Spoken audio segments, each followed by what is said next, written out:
an increasingly grim horizon in eastern Ukraine. We headed for the front lines where shelling has intensified, a prelude perhaps to much worse to come. The village of Trudivska is in the line of fire. Emotions were raw just hours after shells rained down. Alexander Basilev is lucky to be alive. He was at home with his wife when a shell landed in their garden. They started at the hill, he says. The last shell fell here. Now all the mud is inside my house. The attack here was part of a flare-up along the front line today. The village is on Ukrainian soil, but some here sympathise with Moscow and put the blame on Ukrainian troops. They insist it was Russian-backed rebels nearby and say President Putin is laying a trap. We think it's a provocation, said Raisa, because there is shelling of civilian areas where there are no army positions. The enemy wants to provoke the Ukrainian army. The tension has been increasing here, and for communities living on the front line, the risks and the suffering are increasing also. The warnings about an invasion keep coming, but whether or not that happens, communities here are already trapped in a war of attrition. And across the front line, in the breakaway capital of Donetsk, sirens wailing after the authorities announced women and children would be evacuated to Russia. Separatist leader Denis Pushilin said the operation was arranged today, Friday the 18th, because Ukraine would soon attack. But a BBC analysis of the metadata shows this footage was recorded 2 days ago. Tonight, video has emerged showing small numbers boarding buses, apparently bound for Russia. The West has long feared that President Putin would use the separatist areas as a pretext for an attack on Ukraine. It looks like the stage is being set for something. Russia lies across the water, a threat not seen but felt. On this side of the frozen Azov Sea, all is quiet on the beaches in the Ukrainian seaside town of Shirokina. These days, less beach resort, more last resort. War came here in 2014, and Kremlin-backed separatists are still dug in, just a few miles away.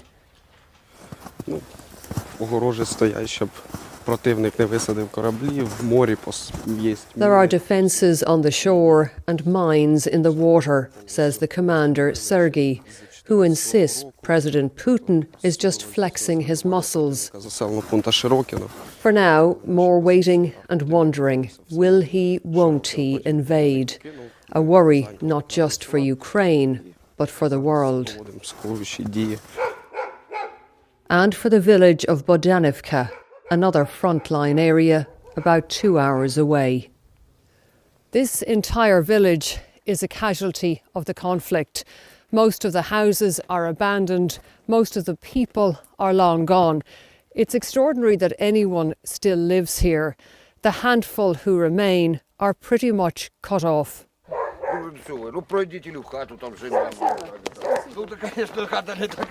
Victor Lifar is glad to have a visitor to his home on the 1st of May Street.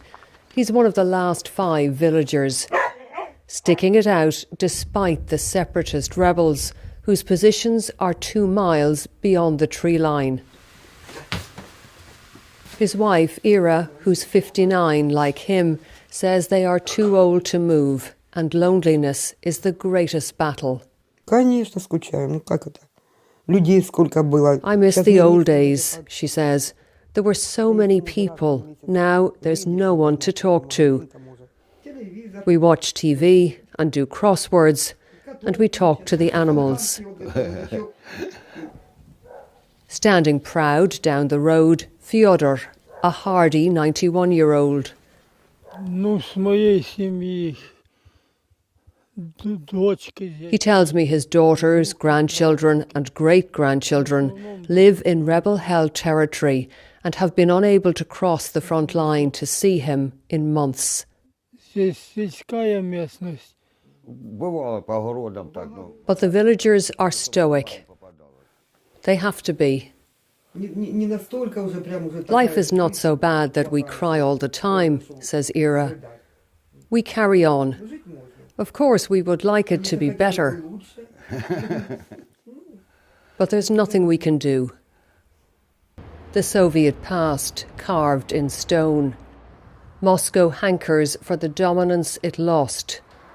But Ukraine has moved on and says there's no going back. At the supermarket tills today, business as usual. No empty shelves, no panic buying. Not what you might expect, given all the talk of invasion.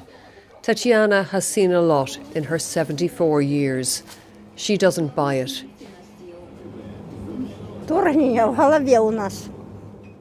The invasion is just in our heads, she told me. Nobody is going to invade. Not everyone is a fool. Nobody will attack their brothers. Perhaps, but their Slavic brothers remain within striking distance, just 30 miles up this road. It's now a dead zone because pro-Moscow rebels have been at war with Ukrainian troops for the past 8 years. Up ahead is territory controlled by Russian-backed separatists, and then the border with Russia itself. Well, the road is almost empty today, no sign of trouble on the horizon. But Russia's pressure on Ukraine is a long-term project, and here in the east, plenty of damage has already been done. And year by year, it is handed on.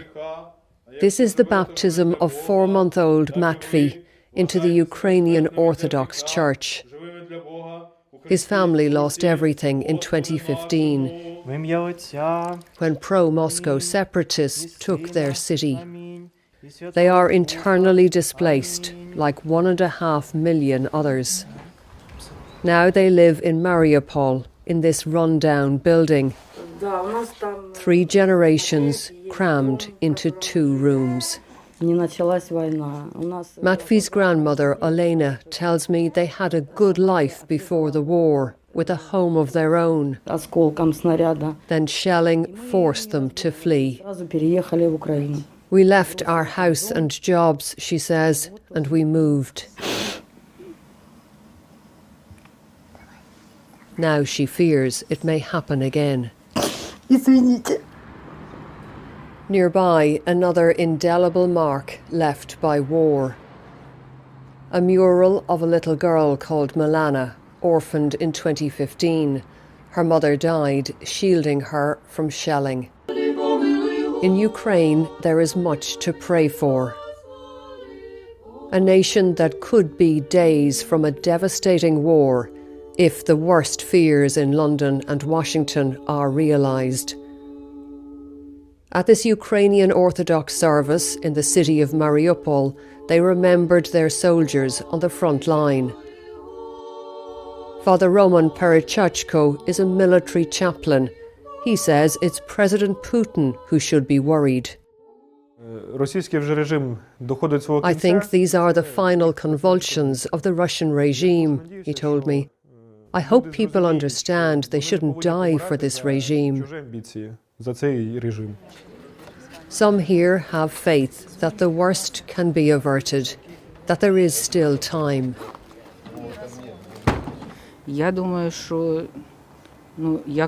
I think diplomatically, somehow, we will overcome this crisis, Irina tells me.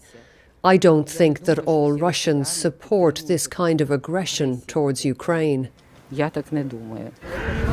Russia insists it won't invade. If it does, Mariupol is within easy reach. This strategic port city is about 30 miles from the Russian border, and Kremlin-backed separatists are closer still. So, Sunday afternoon is now time to get to grips with an AK-47. Weapons in young hands. What might the future bring for her? Civilians lining up for a few hours military training with the National Guard.